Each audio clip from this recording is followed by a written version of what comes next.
বৈষম্য বিরোধী ছাত্র আন্দোলনের আহ্বায়ক হাসনাত আব্দুল্লাহ বলেছেন, ফের আওয়ামী লীগের নির্বাচনে অংশগ্রহণ এবং তাদের রাজনীতি করার আলোচনা অনেক পরে। আগে খুনি হাসিনার বিচার নিশ্চিত করতে হবে। আওয়ামী লীগের কমিটির লিস্ট ধরে বিচার নিশ্চিত করতে হবে।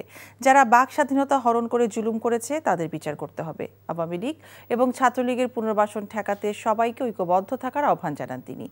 বিকেলে চুয়াডাঙ্গা শিল্পকলা একাডেমিতে জাতীয় নাগরিক কমিটির রাইজিং সভায় প্রধান অতিথির বক্তব্যে তিনি কথা বলেন। হাসনাত আব্দুল্লাহ বলেন, বিগত 3টি নির্বাচনে কেউ ভোট দিতে পারেননি। মিডনাইট ইলেকশনের উপকার হিসেবে খুনি হাসিনার নাম সব সময় লিপিবদ্ধ থাকবে। তিনি গণতন্ত্রকে টুটি চেপে হত্যা করেছেন।